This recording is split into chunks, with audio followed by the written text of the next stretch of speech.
Hello students, Sociology BA Part 1. Today our topic is Durval Varg, means weaker section. Okay, तो आज का हमारा topic क्या है?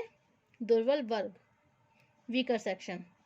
देखिए, जब हम भारतीय समाज के संदर्भ में इंट्रोडक्शन की तरफ अभी हम चलते हैं, तो इसमें देखिए दुर्बल वर्ग के बारे में जानेंगे कि जब हम भारतीय समाज के संदर्भ में सामाजिक संस्तरण, सामाजिक संरचना, वर्ग संरचना तथा सामाजिक अंतः क्रियाओं का अध्ययन करते हैं, ठीक है, तो हमारे सामने एक ऐसे बड़े वर्ग की तस्वीर आती है जो शताब्दियों से विभिन्न सामाजिक, सांस्कृतिक, आर्थिक तथा राजनीतिक अधिकारों से वंचित रहने के कारण धीरे धीरे इतना निर्बल हो गया कि उससे अपना विकास स्वयं करने की आशा नहीं की जा सकती.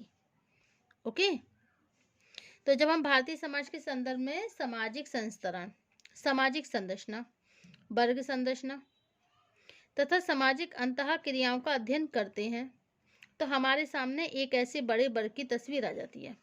ओके, किसकी तस्वीर आती है? एक बड़े वर्ग की, जो शताब्दियों से भिन्न सामाजिक, जो शताब्दियों से भिन्न सामाजिक, सांस्कृतिक, आर्थिक तथा राजनीतिक अधिकारों से वंचित रहने के कारण धीरे धीरे व्यक्ति इतना निर्बल हो गया कि उससे अपना विकास स्वयं करने की आशा नहीं की जा सकती.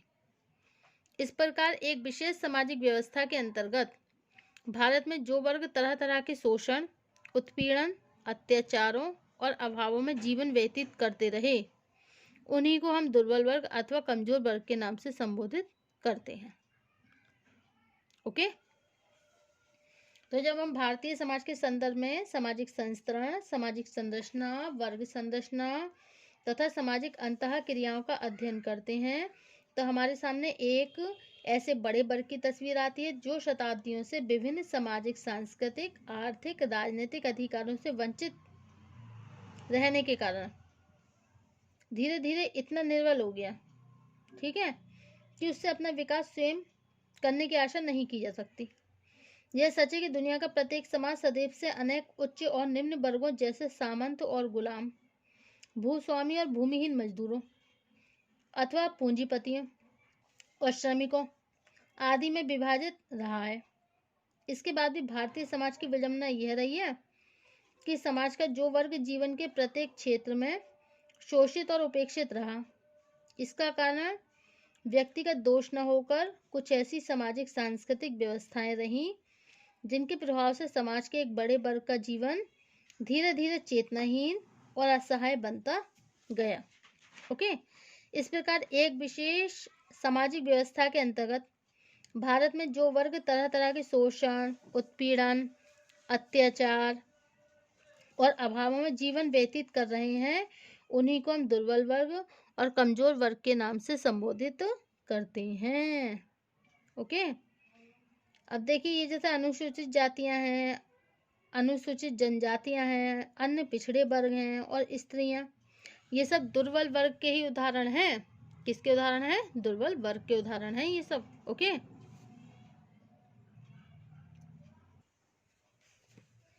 ओके, तो अनुसूचित जातियां, अनुसूचित जनजातियां, अन्य पिछड़े वर्ग तथा स्त्रियां दुर्बल वर्ग के ही मुख्य उदाहरण हैं. ओके, अब दुर्बल वर्ग की अवधारणा क्या है? Concept of weaker section. Okay, समाजशास्त्रीय अर्थ में दुर्बलता व्यक्ति का कोई जैविकीय लक्षण नहीं है, ठीक है. अगर हम समाजशास्त्रीय अर्थ में देखें, in the meaning of the sociology, तो ये वीकर सेक्शन जो है ये कोई जैविकीय लक्षण नहीं है, ठीक है. It's not a biological factors. तो समाजशास्त्रीय अर्थ में दुर्बलता व्यक्ति का कोई जैविकीय लक्षण नहीं है.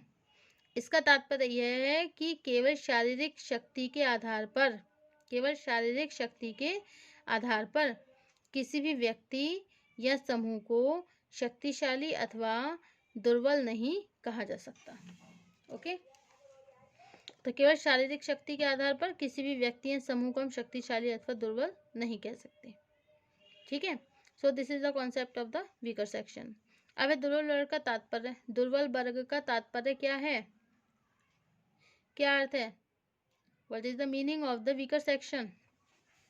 तो देखिए दुर्बल वर्ग क्या है, उस वर्ग से है, दुर्बल वर्ग का तात्पर्य उस वर्ग से है, किस वर्ग से है, जिसे संरक्षात्मक न्याय की आवश्यकता होती है।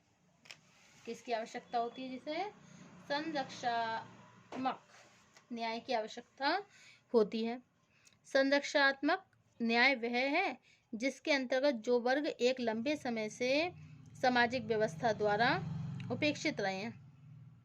जब हम संरक्षात्मक न्याय के सिद्धांत के आधार पर समाज में परंपरा द्वारा शोषित वर्गों को विकास की विशेष सुविधाएं देते हैं, तब इन्हीं वर्गों को हम दुर्बल वर्ग के नाम से संबोधित करते हैं। तो दुर्बल वर्ग का तात्पर्य क्या है, दुर्बल वर्ग का तात्पर्य उस वर्ग से है जिसे संरक्षात्मक न्याय की आवश्यकता होती है। ठीक है, और संरक्षात्मक न्याय वह है जिसके अंतर्गत जो वर्ग एक लंबे समय से सामाजिक व्यवस्था द्वारा उपेक्षित रहे हैं। जब हम संरक्षात्मक न्याय के सिद्धांत के आधार पर समाज में परंपरा द्वारा शोषित वर्गों को विकास की विशेष सुविधा देते हैं, तब इन्हीं वर्गों को हम दुर्बल वर्ग के नाम से संबोधित करते हैं। ओके, तो ये क्या हो गया आपका दुर्बल वर्ग का अर्थ, मतलब दुर्बल वर्ग का तात्पर्य।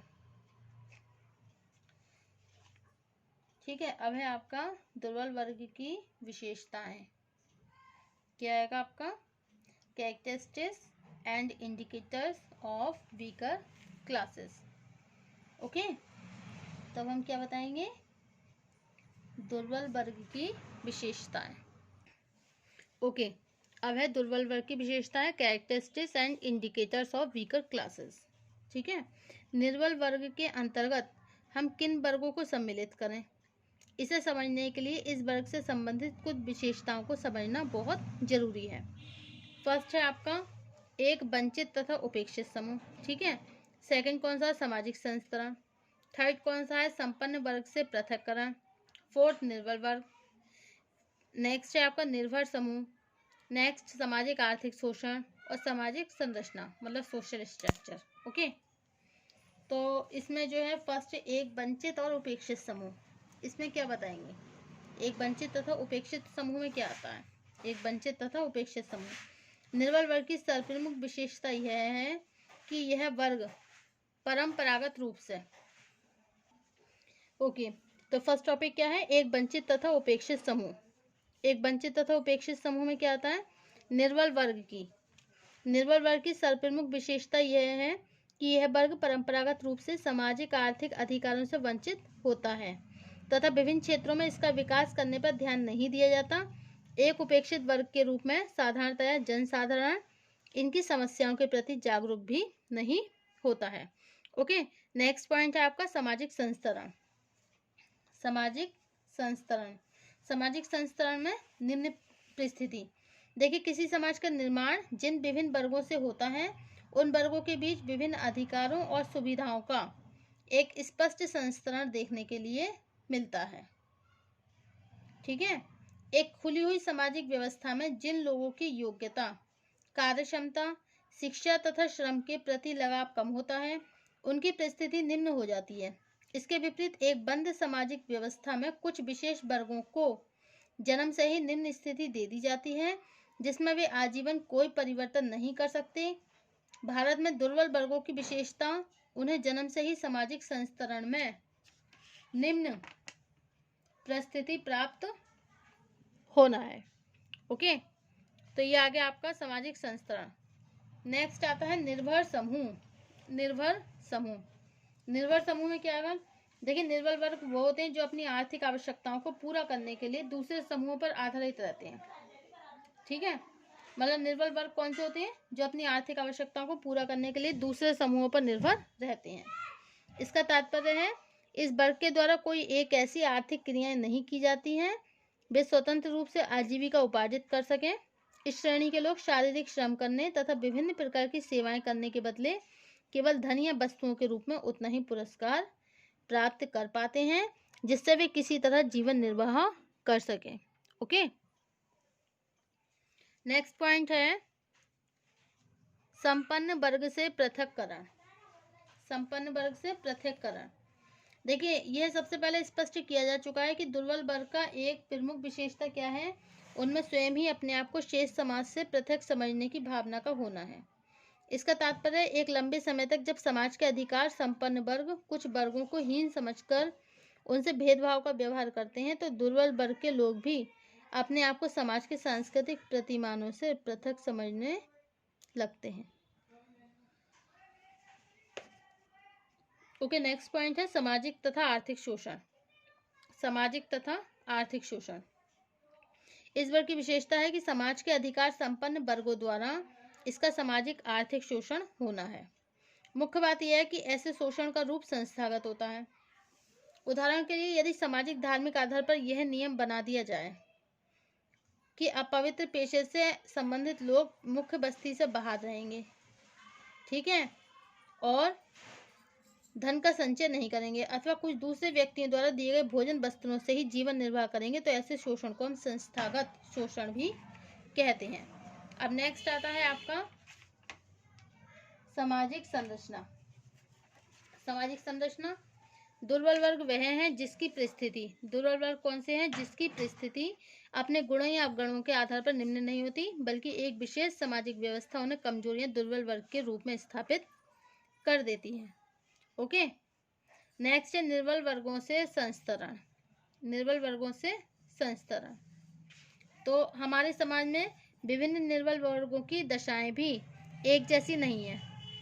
इन वर्गों में निम्न स्तर की वो जातियां आती हैं जिन्हें स्वतंत्रता से पहले एक अछूत जातियां कहा जाता था। इनके ऊपर उन जातियों की स्थिति रही जो जजमानी व्यवस्था के द्वारा उच्च जातियों को अपनी सेवाएं देते रहे। ओके, आज अन्य पिछड़े वर्ग ओबीसी के अंतर्गत आती हैं। सामाजिक संपर्क खान पान से पृथकता के कारण जनजातियों की स्थिति भी अन्य पिछड़े वर्गों की तरह ही रही।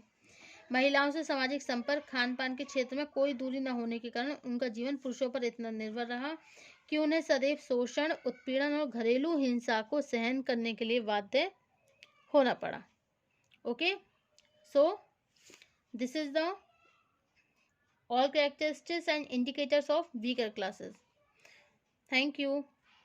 कल हमारा टॉपिक होगा ट्राइब्स, जनजातियाँ। ओके।